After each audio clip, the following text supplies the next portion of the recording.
Hello dear students, मैं Ashraf Ghani sir आप लोगों के लिए आज 12th की फ़िज़िक्स लेके आया हूँ।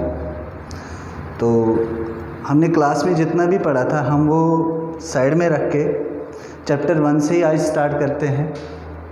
जो आप लोगों को पता है कि फ़िज़िक्स का पार्ट 1 हम आज पढ़ने वाले हैं।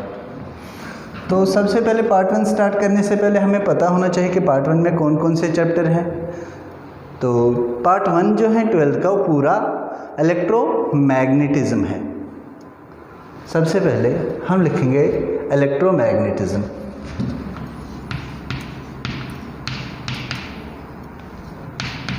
क्लास 12 फिजिक्स पार्ट 1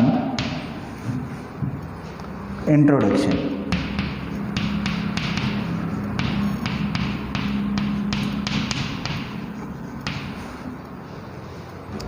तो क्या हम पढ़ने वाले हैं आज? Electromagnetism.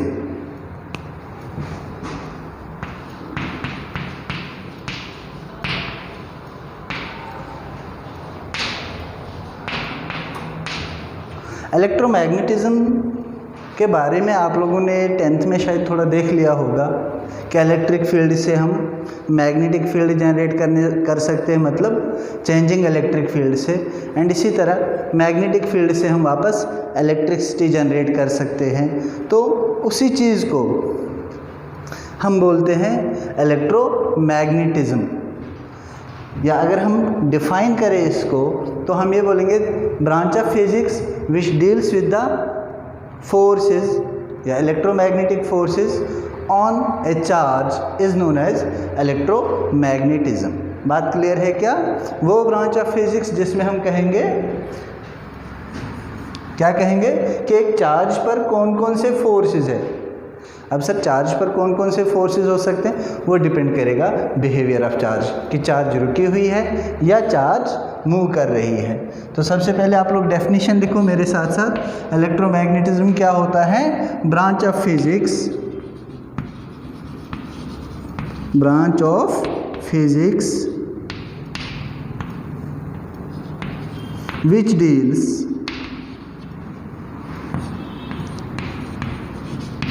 with the study of forces। कौन से फोर्सेस होंगे? इलेक्ट्रोमैग्नेटिक फोर्सेस, ये बात याद रखना। Electromagnetic on a charge is known as electromagnetism।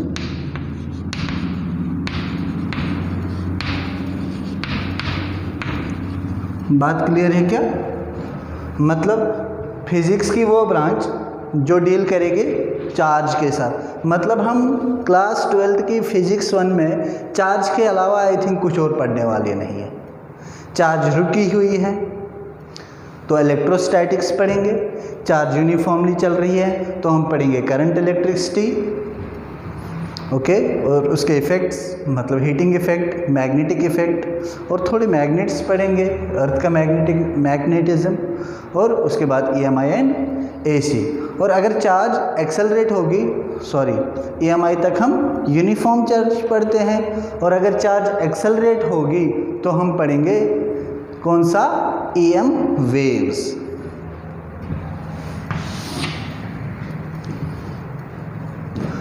तो इलेक्ट्रोमैग्नेटिज्म की जो सब ब्रांच हैं,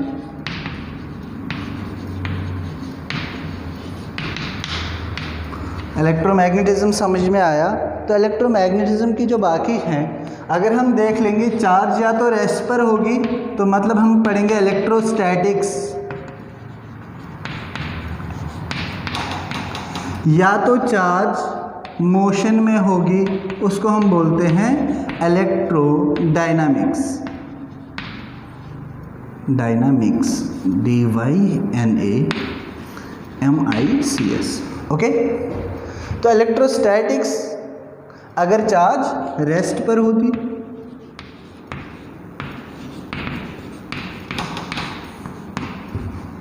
एंड दूसरा इलेक्ट्रोडायनामिक्स, चार्ज इन मोशन। और अगर चार्ज मोशन में है या तो वो यूनिफॉर्मली चलेगी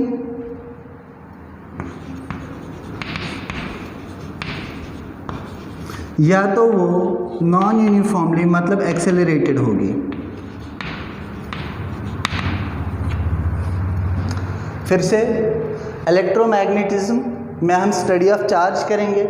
चार्ज या तो रेस्ट पर हो सकती हैं, अगर रेस्ट पर है तो इलेक्ट्रोस्टैटिक्स, एंड अगर मोशन में है तो इलेक्ट्रोडायनामिक्स। इसी तरह अगर मोशन में है वो तो या तो यूनिफॉर्मली जा सकती हैं या क्या कर सकती हैं, एक्सेलरेशन। तो अगर यूनिफॉर्मली जाती है तो हम इसमें पढ़ेंगे करंट इलेक्ट्रिसिटी, उसके बाद पढ़ेंगे इसके इफ़ेक्ट्स, हीटिंग इफ़ेक्ट इसी के साथ हैं और साथ में केमिकल इफ़ेक्ट्स भी हैं, magnetic effects of electric current, EMI electromagnetic induction and alternating current. और अगर चार्ज एक्सेलरेट हुई तो हम उसमें पढ़ेंगे EM वेव्स। बात क्लियर है क्या? मतलब ये आप लोगों का फिजिक्स फर्स्ट का सिलेबस है। क्या है? सबसे पहले हम पढ़ेंगे इलेक्ट्रोमैग्नेटिज्म में इलेक्ट्रोस्टैटिक्स। इलेक्ट्रोस्टैटिक्स में मतलब चार्ज एट रेस्ट, या उसके बाद हम पढ़ेंगे इलेक्ट्रोडायनामिक्स मतलब चार्ज इन मोशन। तो इलेक्ट्रोडायनामिक्स में दो केसेस हो सकते हैं, अगर चार्जेड पार्टिकल मोशन में है या तो यूनिफॉर्मली चल सकता है या नॉन यूनिफॉर्मली मतलब एक्सेलरेट कर सकता है। यूनिफॉर्मली होगा तो हम ये सारे चैप्टर उसमें पढ़ेंगे। कौन कौन सा? Current electricity, heating effects of current, magnetic effects of electric current, electromagnetic induction, AC। और अगर एक्सेलरेट करेगा तो हम पढ़ेंगे EM वेव्स। तो हम चैप्टर 1 से स्टार्ट करते हैं। चैप्टर 1 क्या है? इलेक्ट्रोस्टैटिक्स। सभी हेडिंग डालो, इलेक्ट्रोस्टैटिक्स यूनिट 1 डाला सबने? ओके, लिखो इलेक्ट्रोस्टैटिक्स।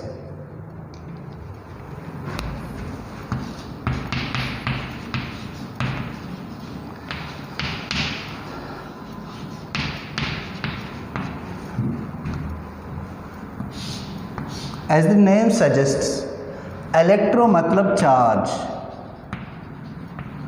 एंड स्टैटिक मतलब एट रेस्ट, जो मैंने इससे पहले भी बता दिया। मतलब हम इलेक्ट्रोस्टैटिक्स में क्या पढ़ने वाले हैं? Charge at rest. अगर एक चार्ज रेस्ट पर होगी तो वो क्या कर सकती हैं? ब्रीफली इंट्रो देता हूँ कि अगर चार्ज रेस्ट पर होगी तो क्या कर सकती है? 10th में भी पढ़ा है क्या, या 8th में भी पढ़ा है? Like charges repel each other and unlike charges attract each other. तो मतलब रिपल्शन एंड अट्रैक्शन, उसके बाद हमने पढ़ा कि वो फोर्स होता है। किसी चीज़ को रिपेल करना या किसी चीज़ को अट्रैक्ट करना, उसे हम फोर्स बोलते हैं। तो मतलब अगर चार्ज, ये एक चार्ज है, ये एक चार्ज है, अगर ये सपोज ये पॉजिटिव है और ये नेगेटिव है, तो ये एक दूसरे को क्या करेंगे? अट्रैक्ट। और अगर मैं सपोज कहूँगा ये नेगेटिव नेगेटिव, ये एक दूसरे को रिपेल करेंगे। वही अट्रैक्शन या रिपल्शन को हम बोलते हैं फोर्स। मतलब अगर चार्ज रुकी हुई है, हमने कुछ नहीं किया, ये खुद ही एक दूसरे को क्या करेंगे? अट्रैक्ट।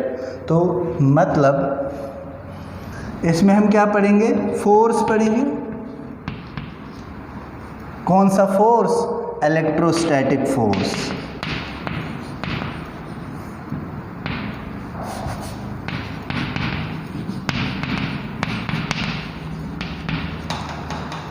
दूसरी बात, सपोज मेरे पास एक चार्ज है, ये +10 कूलम, चार्ज का ऐसा यूनिट आप लोगों ने 10th में भी सुना है, हम आगे पढ़ेंगे भी। अगर मैं कहूँगा 1 या 0.1 कूलम है, ये 0.1 कूलम है और यहाँ से लेकर यहाँ तक 500 मीटर दूर है, मतलब आधा किलोमीटर। क्या इस चार्ज को रिपेल या अट्रैक्ट करेगी? हाँ करेगी, बट वो बहुत कम होगा, मतलब नेग्लिजिबल होगा। इसीलिए हम क्या बोलते हैं, जितना हम इसको क्लोज, सपोज ये प्लस ए जितना हम क्लोज लाते जाएंगे उतना हम देखते हैं कि शायद रिपल्शन बढ़ता जाएगा। बट एक पॉइंट ये है जो मैंने पहले ही सर्कल मान लिया, जब हमने इसको इसके अंदर एंटर किया तो इसने डायरेक्ट इसको रिपेल किया। तो ये जो सर्कल है ना, रियल में 3D में स्फीयर है, तो वो रीजन या space around a charged body जिसमें ये रिपल होता है, या अगर मैं नेगेटिव लाता तो या वो अट्रैक्ट होता है, उसको हम बोलते हैं फील्ड। क्या बोलते हैं? फील्ड। कौन सा फील्ड? Electrostatic field. बात क्लियर है क्या? मतलब ये चार्ज जो हैं, इस चार्ज की इसी में चलती है, इस रीजन में। जैसे सपोज इस चार्ज को हम एक गुंडा टाइप कंसिडर कर लेंगे कि गुंडा है, उसकी किस एरिया में चलती है। बात क्लियर है क्या? इलेक्ट्रिक फील्ड क्या होता है? द रीजन और space around a charged body with in which its influence of electrostatic force by other charges can be experienced. बात क्लियर है क्या? मतलब अगर चार्ज रुकी हुई है, पहले क्या किया? इलेक्ट्रोस्टैटिक फोर्स, दूसरा क्या करेगा? इलेक्ट्रिक फील्ड एक्सर्ट करेगा।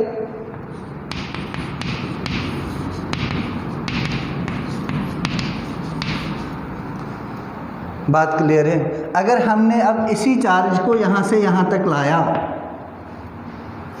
और उसके बाद इसको सपोज पोजीशन ए से पोजीशन बी तक लाया, तो हमने फील्ड में इसको एक पोजीशन से दूसरी पोजीशन तक लाया, मतलब हमने वर्क किया। क्या किया? वर्क। और वो वर्क होता है स्टोरेज पोटेंशियल एनर्जी। तीसरा हम पढ़ेंगे इसमें potential energy, electrostatic potential energy. इसको हम U से रिप्रेजेंट करते हैं, फील्ड को E से रिप्रेजेंट करते हैं एंड फोर्स को F से ही रिप्रेजेंट करते हैं। और इसी तरह electrostatic potential energy per unit charge को हम बोलेंगे बाद में पोटेंशियल। क्या? Electrostatic potential.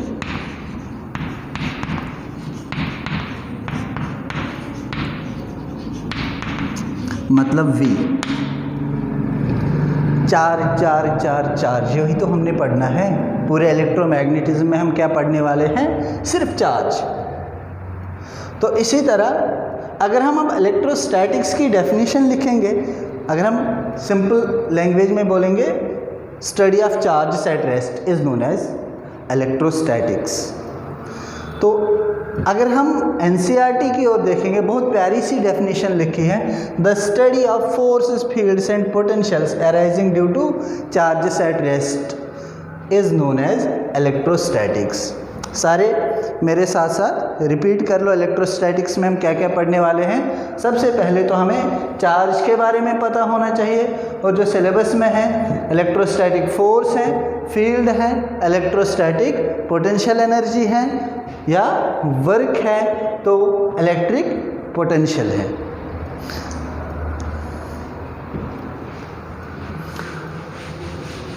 समझ में आया क्या हमें क्या क्या पढ़ना है? और साथ में इसमें ऐड किया गया है फ्लक्स हम पढ़ेंगे, गॉस लॉ पढ़ेंगे एंड सिक्स्थ जो है हम कैपेसिटेंस पढ़ेंगे।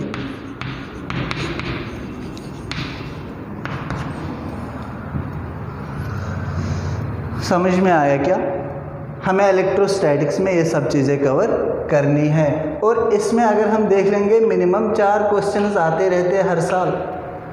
किस में? JEE में, सॉरी नीट में, और JEE में 2 से 3 क्वेश्चंस आते रहते। मतलब बहुत इम्पोर्टेंट टॉपिक है। टॉपिक थोड़ा लेंथी है बट सबसे इजी टॉपिक है। अगर आप लोगों ने साथ साथ रिवाइज़ किया तो इजी है, अगर आप लोगों ने साथ साथ रिवाइज़ नहीं किया तो फिर आप लोगों के लिए दिक्कत हो जाएगी।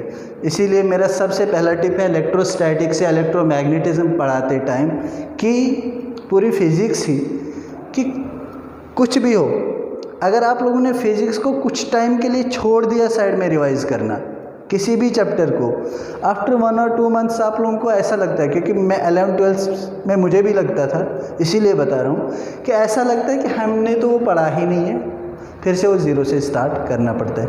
इसीलिए कोई भी चैप्टर हो घर जाकर रिवाइज़ करना है, पुराना भी और वो भी पढ़ना है। तो हम स्टार्ट करेंगे चार्ज से।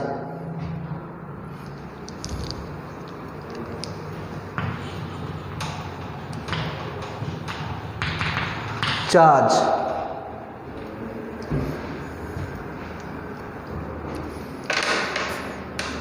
चार्ज जो है इसका कंसेप्ट 600 BC में आया। किसने दिया कंसेप्ट? थैलेस ने, या थैलेस ऑफ माइल्टस कहते हैं इसको।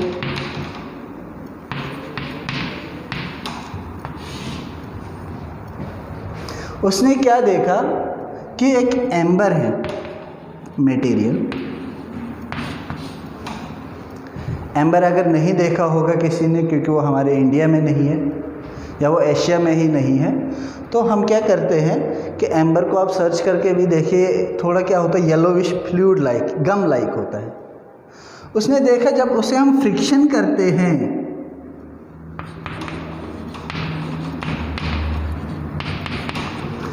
तो उसने क्या किया, बाकी चीज़ों को अट्रैक्ट किया।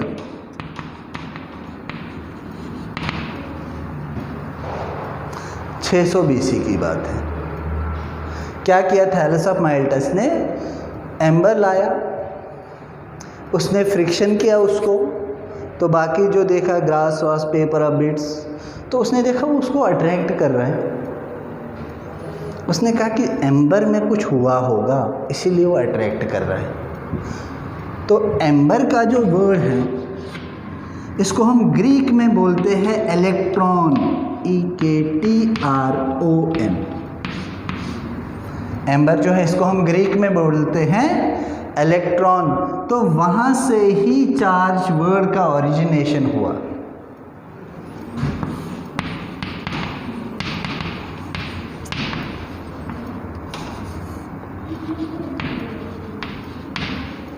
Only concept.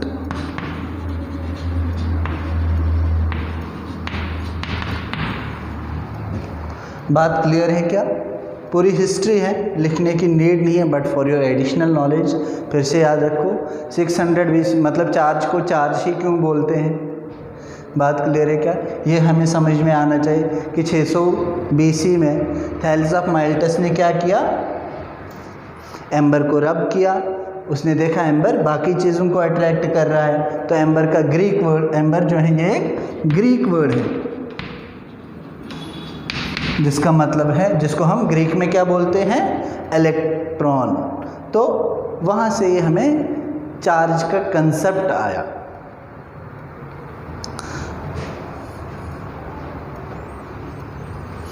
अब चार्ज क्या होती है? चार्ज के लिए फिर से हम बिहेवियर को रिपीट कर लें क्या? चार्ज के लिए फिर से हम चार्ज के बिहेवियर को रिपीट कर लेते हैं।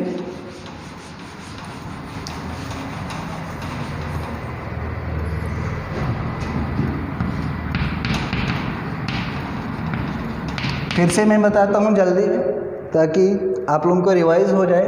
चार्ज अगर रेस्ट हो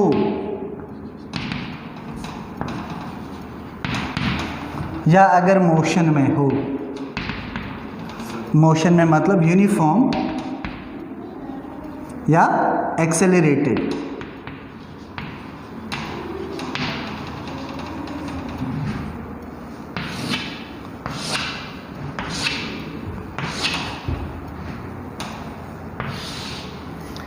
अगर रेस्ट पर हो तो क्या होगा,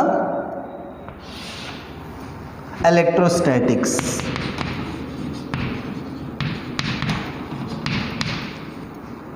अगर मोशन में होगा तो इलेक्ट्रोडायनामिक्स।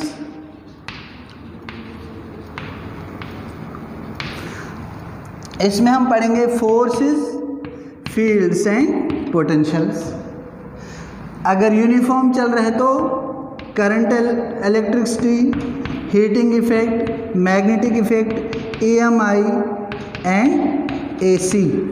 और साथ में ये तीन भी होगी, कौन कौन सी, फोर्स, फील्ड एंड पोटेंशियल। अब अगर एक्सेलरेटेड है, ये सारी तो होगी ही होगी, और साथ में होगी EM वेव्स। बात क्लियर है? अगर EM वेव्स, कोई भी एक्सेलरेटेड चीज़ जो है, हमने क्लासिकल मैकेनिक्स में भी सुना है और पढ़ा है कि कोई भी एक्सेलरेटेड चीज़ रेडिएट करती है एनर्जी। तो मतलब एक्सेलरेटेड चार्जेस जो हैं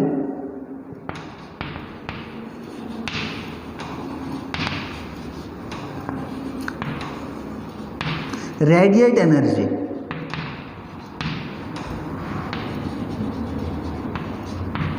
in the form of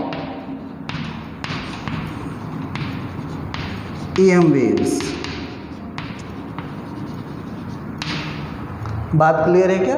electromagnetic waves. अब ये इलेक्ट्रोमैग्नेटिक वेव क्या होती है, उसमें क्या होता है, एक कंपोनेंट इलेक्ट्रिक होता है, एक कंपोनेंट मैग्नेटिक होता है, और वो जाता है इस डायरेक्शन में। मतलब electric field is always perpendicular to resultant, electric field is always perpendicular to resultant magnetic field and is always perpendicular to the direction of propagation. अगर हम देखेंगे तो ऐसा चलेगा, electric field is perpendicular to magnetic field is perpendicular to speed, या इसको हम velocity vector बोलते हैं। c is speed of light, light is also EM wave. और इनके बीच में क्या रिलेशन है, E इक्वल्स टू BC। मतलब इलेक्ट्रिक फील्ड जो होता है वो होता है बराबर magnetic field into velocity of light. ये हम आगे डिराइव भी कर लेंगे, बट अभी याद रखो E equal to BC। BC गाली नहीं है, याद रखने के लिए। अभी बात क्लियर है क्या? तो E इक्वल्स टू BC। अब ये बताओ E बड़ा या B बड़ा? जब हमने स्पीड ऑफ लाइट कितना है, 3 × 10⁸ मीटर पर सेकेंड, जब हमने इतना मल्टीप्लाई किया B को तब E बना। मतलब E इज कितना बड़ा, 3 × 10⁸ times greater than B। E is very very greater than B in EM wave. JEE 2018 का question, I think January attempt का, 18 या 19 कुछ ऐसा ही है। और दूसरे में हमें क्या दिया था, E दिया था, B निकालना था, तो C तो पता ही है, वो अप्रैल में आया था। बात क्लियर है क्या? बिल्कुल बेसिक है ना, समझ में आ रहा है?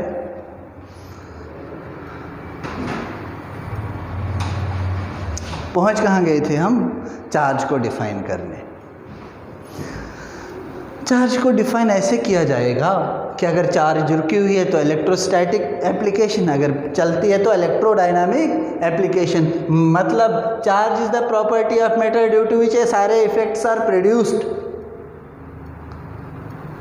क्लियर है?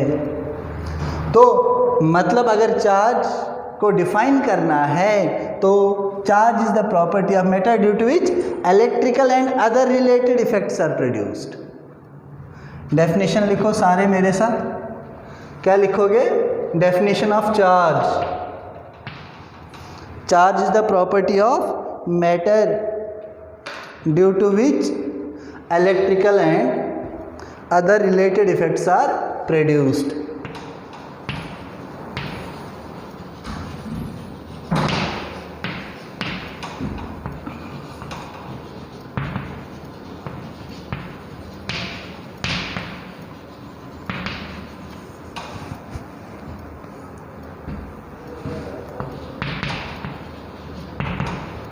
सबने लिखा?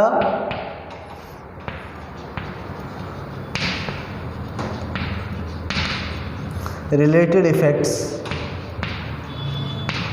are produced. क्लियर है क्या? ये रिलेटेड इफेक्ट्स क्या है? करंट, इलेक्ट्रिसिटी है ना, मैग्नेटिक इफेक्ट है, हीटिंग इफेक्ट है एंड इलेक्ट्रोमैग्नेटिक वेव है। ये हो गया था चार्ज के बारे में बेसिक। अब दूसरा जो है कि चार्ज कैसे किया जाता है, या चार्ज का यूनिट, ऐसा यूनिट क्या है चार्ज का, ये बताओ। ऐसा unit of charge coulomb,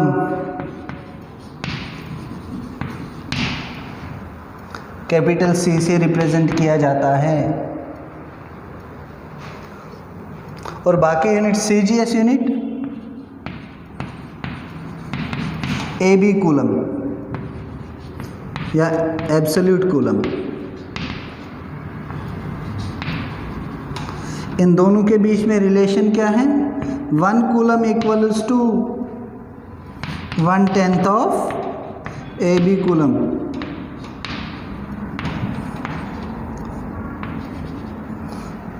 maximum time जो हमने 11th में पढ़ा, हमने क्या देखा? CGS यूनिट छोटा होता है SI से, बट इधर उल्टा है, CGS यूनिट बड़ा है SI यूनिट से। बात क्लियर है? ये बातें याद रखना। बाकी यूनिट्स क्या हैं चार्ज के? हाँ बोलो, कौन सा? Stat coulomb, electrostatic unit stat coulomb, smallest unit कौन सा है?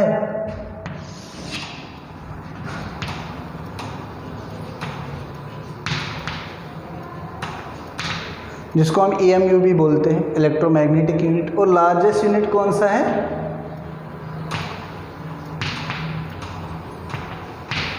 फ्रैंकलिन है। एंड लार्जेस्ट यूनिट जो है फैराडे है। F हमेशा स्मॉल, क्योंकि ये यूनिट है, साइंटिस्ट्स के नाम नहीं है। बात क्लियर है क्या? है स्मॉलेस्ट यूनिट फ्रैंकलिन है, लार्जेस्ट यूनिट, या फ्रैंकलिन को हम EMU बोलते हैं, एंड लार्जेस्ट यूनिट फैराडे है। बात क्लियर है क्या? अब चार्जिंग कैसे होती है, या हम पहले प्रॉपर्टीज़ ऑफ चार्जिंग पढ़ते हैं या चार्ज पढ़ते हैं, और बाद में चार्जिंग कैसे होती है वो पढ़ेंगे।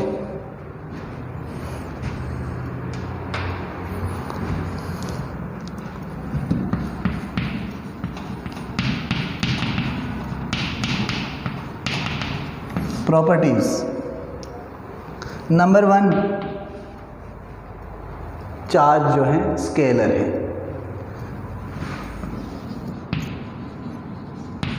चार्ज रिप्रेजेंट किया जाता है Q से, या तो स्मॉल q से भी कर सकते हो। Charge is scalar. नंबर 2, दूसरी प्रॉपर्टी बताओ, बोलो। चार्ज क्या है? Is associated with mass.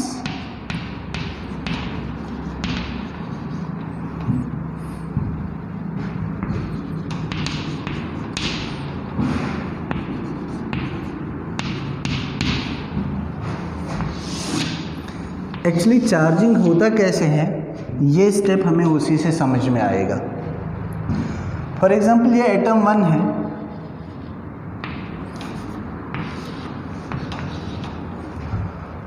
उसके न्यूक्लियस में क्या है?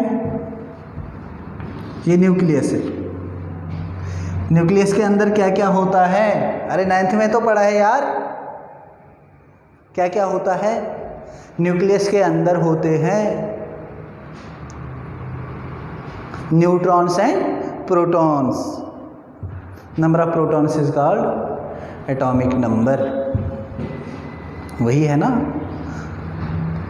नंबर ऑफ इलेक्ट्रॉन्स नहीं, क्योंकि अगर नंबर ऑफ इलेक्ट्रॉन्स बताएंगे तो किसी भी आयन का एटॉमिक नंबर चेंज हो जाएगा।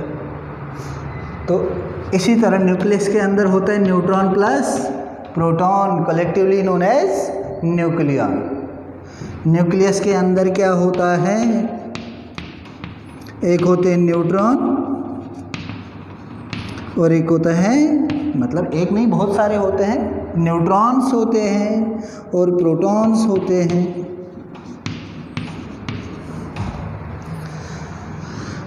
कलेक्टिवली नोन एज, इसकी चार्ज क्या है 0 एंड इसकी चार्ज प्लस ई, मतलब इलेक्ट्रॉन का पॉजिटिव, मतलब प्लस 1.6 इंटू 10⁻⁻19 कूलम। पढ़ा है ना हमने। इन दोनों क्वांटिटीज़ को हम कलेक्टिवली बोलते हैं न्यूक्लियॉन्स। सपोज मैं कहूँगा न्यूक्लियस के अराउंड क्या घूमते हैं, बोहर ने कहा था, है ना, क्या कहा था, न्यूक्लियस के अराउंड जो होते हैं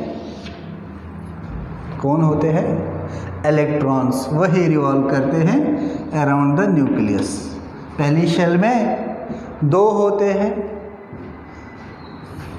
इसको हम के शेल बोलते थे, एल शेल है ये। तो इसी तरह अगर हम शेल 2 में देखेंगे, इसमें 1 2 3 4 5 6 सपोज 8 तक आ सकते हैं। दूसरी शेल जो है वो 8 लोगों के लिए एकोमोडेशन कर सकता है, बट हमने सपोज सोचा कि अनफ्लिट या कोई भी एलिमेंट हमने लिया, मतलब कौन सा लिया 1 2 3 4 5 6 प्लस 2 8, 8 कौन सा आता है, हाइड्रोजन हीलियम का नाम N O, ऑक्सीजन।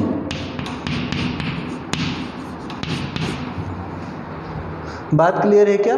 इसमें अगर 8 इलेक्ट्रॉन्स हैं तो मतलब 8 प्रोटॉन्स भी होंगे। Number of electrons 8, number of protons equals to 8, और इलेक्ट्रॉन की चार्ज क्या है वो सबको पता है, इलेक्ट्रॉन की चार्ज -1.6 इंटू 10⁻⁻19 कूलम, मतलब 8 इंटू दिस इतनी नेगेटिव चार्जेस है एंड 8 इंटू दिस इतनी पॉजिटिव चार्जेस है, मतलब ये as whole is neutral.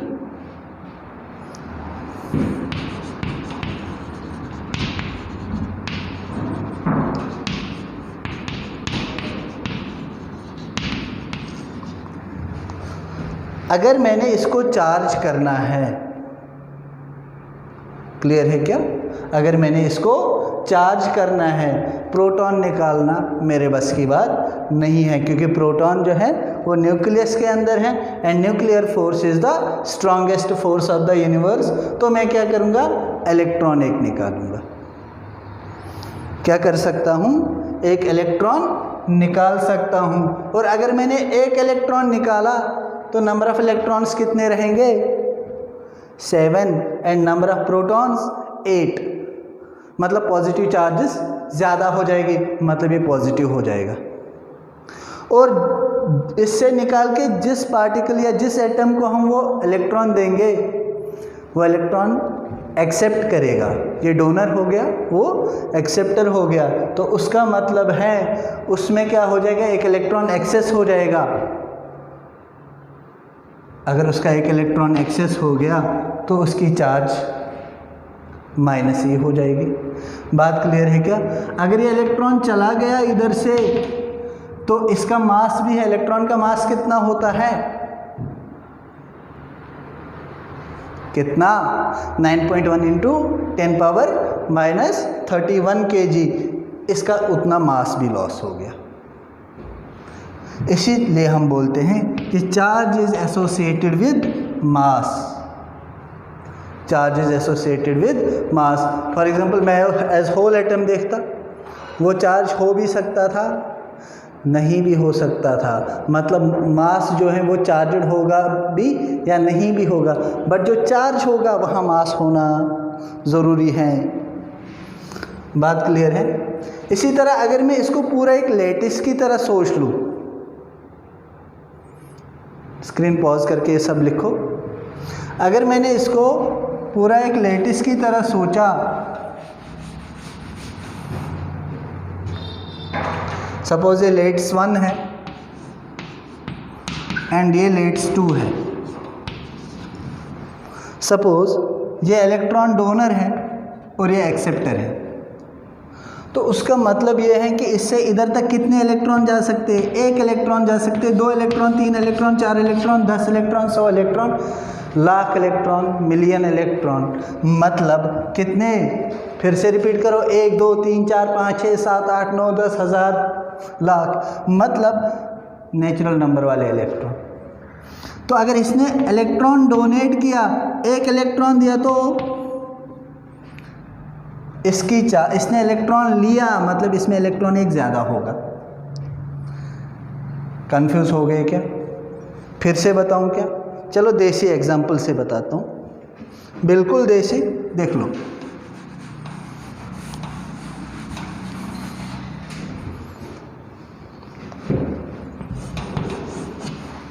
Suppose मैं कहूँगा इस लेटिस में, दोनों लेटिस इनिशियली न्यूट्रल है, इस लेटिस में सपोज 10 इलेक्ट्रॉन है। कॉमन सेंस तो ये है कि इसमें 10 प्रोटॉन्स भी होंगे एज न्यूट्रल। इसमें सपोज 15 इलेक्ट्रॉन है एज न्यूट्रल, इसमें 15 प्रोटॉन्स होना ज़रूरी है। अगर मैं बता दूंगा कि इधर से इधर एक इलेक्ट्रॉन चला गया, आफ्टर ट्रांसफ़र इसमें कितने रहे? 9 इलेक्ट्रॉन, और प्रोटॉन तो नहीं जा सकते। क्यों? क्योंकि nuclear forces are the strongest forces of the universe. और इसने लिया, मतलब इसमें 16 इलेक्ट्रॉन हो गए और प्रोटॉन तो वही रहेंगे। अब इलेक्ट्रॉन एक ज़्यादा है, इलेक्ट्रॉन की चार्ज कितनी है? -e, मतलब ये जो है ये 15 इलेक्ट्रॉन प्लस 1 इलेक्ट्रॉन, 15 इलेक्ट्रॉन से 15 प्रोटॉन कैंसिल, 1 इलेक्ट्रॉन की चार्ज रह गई। बात क्लियर है क्या? एक इलेक्ट्रॉन की चार्ज अगर रह गई, मतलब इलेक्ट्रॉन की चार्ज -1e। इसी तरह 10 प्रोटॉन है, फाइनली 10 इलेक्ट्रॉन है, 9 इलेक्ट्रॉन है, 10 प्रोटॉन। 10 प्रोटॉन मतलब 9 प्रोटॉन प्लस 1 प्रोटॉन। 9 इलेक्ट्रॉन और 9 प्रोटॉन कैंसिल हो गए, कितने रहे? और 1 प्रोटॉन रहा, बच गया जो एक्सेस है, तो मतलब वो रहेगा +e की चार्ज। कितने? +1e की। इसी तरह अगर 2 इलेक्ट्रॉन जाएंगे, इधर -2e, इधर +2e, 3 इलेक्ट्रॉन +3e -3, ऐसे रिपीट करते जाओ। 4 इलेक्ट्रॉन का माइनस जो लेगा वो माइनस होगा, जो देगा वो प्लस होगा। इसी तरह अगर इसने 5 इलेक्ट्रॉन लिया, -5e, इसने 5 इलेक्ट्रॉन दिए, +5e। इसी तरह ये प्रोसेस कंटिन्यू होगा, और फॉर एनी नेचुरल नंबर इसकी +ne होगी चार्ज एंड इसकी -ne। मतलब चार्ज जो है क्या है? क्वांटाइज्ड। पैकेट, कौन सा पैकेट? इलेक्ट्रॉन। क्या हम तीसरा स्टेप लिखेंगे? Charge is quantised. लिखो, charge is quantised, QUANTISED।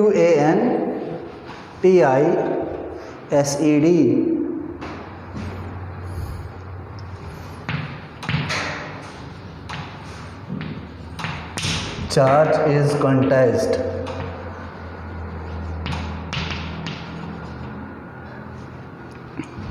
Quantization का मतलब समझ में आया क्या? सबसे मतलब स्मॉलेस्ट पॉसिबल चार्ज क्या हो सकती है? जो सबसे कम ट्रांसफर हुआ, सबसे कम कितना हुआ? कितना? +- हो सकता है स्मॉलेस्ट चार्ज। क्लियर है क्या? अरे फिर से बताने की नीड है क्या? आई होप कि नहीं है। फिर से बताने की नीड है क्या?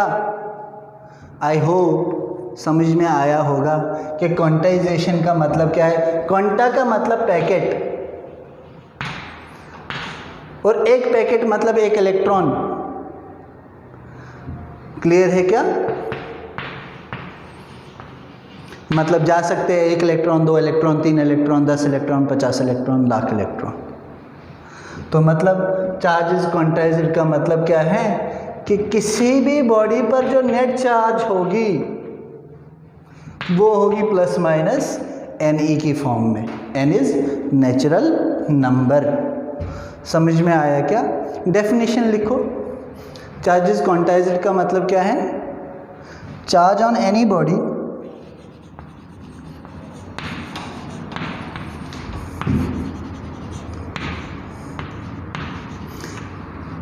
is always an integral multiple of integer है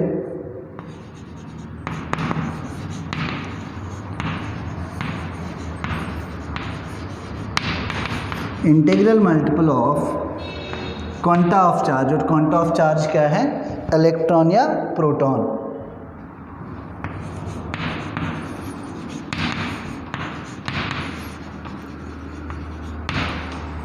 समझ में आया क्या? लिखा सबने?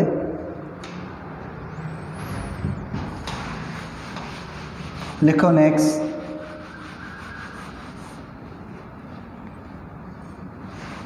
Conservation of charge.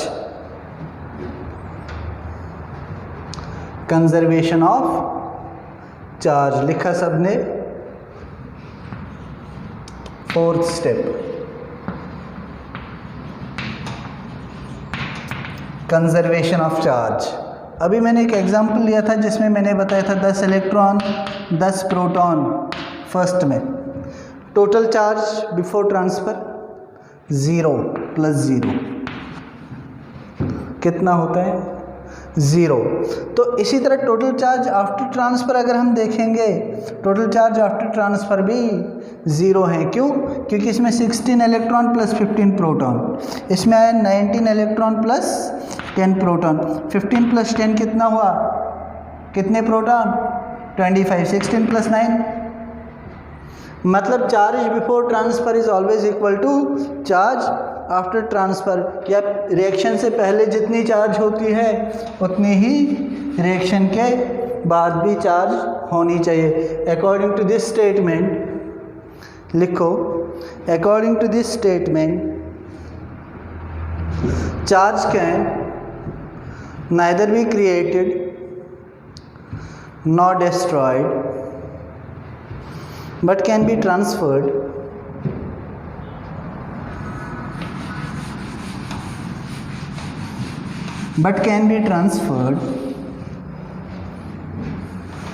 from one body to another। समझ में आया क्या? but can be transferred from one body to another। क्या हमने सीखा? फिर से रिपीट करते हैं। पहला क्या सीखा? चार्ज स्केलर क्वांटिटी है वो पता होना चाहिए। चार्ज ट्रांसफरेबल है, ट्रांसफ़र हो सकती है। चार्ज एसोसिएटेड विद मास है। चार्ज क्वांटाइज्ड है। चार्ज कंजर्व्ड है। इसमें कोई दिक्कत है क्या? लिखो next. Charge produces electric and magnetic field.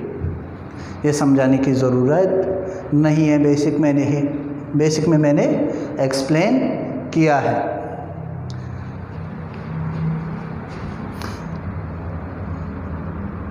हो गया क्या? Charge produces electric and magnetic field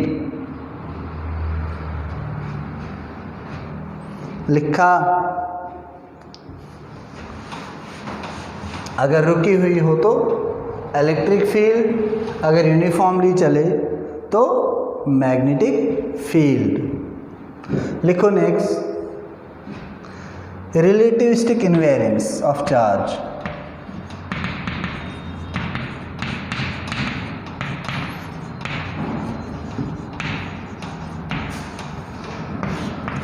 relativistic invariance of charge. आप लोगों ने अपना वेट अगर देखा होगा, क्लास 11th में भी पढ़ा होगा वो प्रॉब्लम, कि हम लिफ्ट में जब जाते हैं तो हमारा वेट अलग अलग आता है। एक्सेलरेट हुआ अपवर्ड्स तो अलग आएगा, डाउनवर्ड्स हुआ तो अलग आता है, पढ़ा है ना। मतलब वेट फ्रेम ऑफ रेफरेंस पर डिपेंड करता है।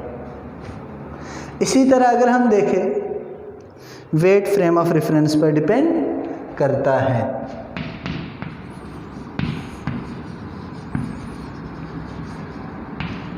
फ्रेम ऑफ रेफरेंस,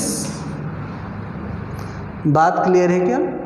एक्सेलरेटेड में अलग वेट है एंड नॉन एक्सेलरेटेड में अलग है। अगर हम दूसरा देख लें, मास, क्या मास फ्रेम ऑफ रेफरेंस पर डिपेंड करता है? फॉर एग्जांपल, आप जितने अमाउंट इधर हो, क्या लिफ्ट में अलग अमाउंट हो जाता है आपका? No. Actually frame of reference में हमें जी होता था, जी का वैल्यू मतलब रिजल्टेंट जी और ए का प्लस होता था एक में माइनस होता था, बट मास तो चेंज नहीं करते थे। मास जो है does not depend on frame of reference.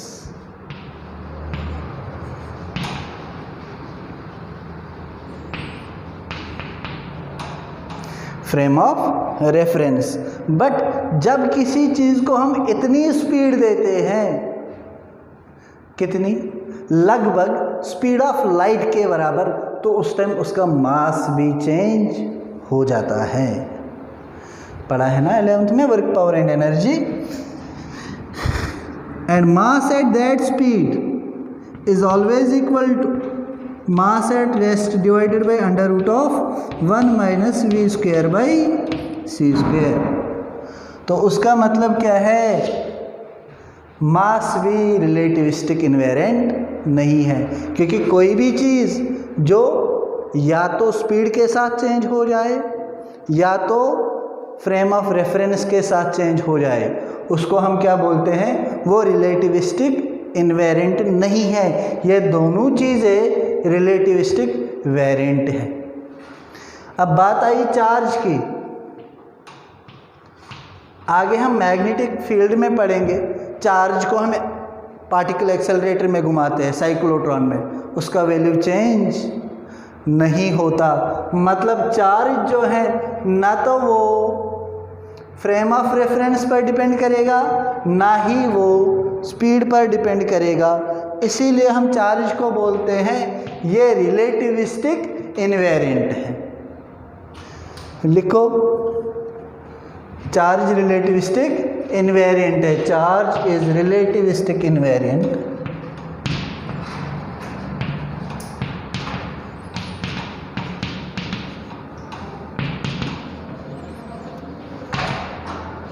बात क्लियर है क्या?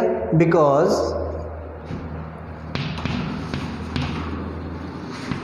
its magnitude remains constant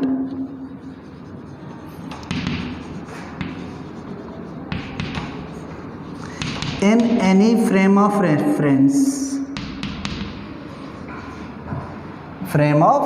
reference or at any speed।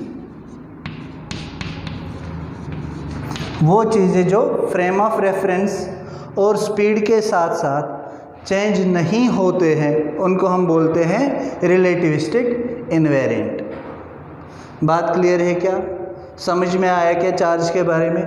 किसी को कोई भी डाउट हो, आज बेसिक लिया था चार्ज के बारे में, तो वो कमेंट कर ले, I will solve his doubt. Thank you.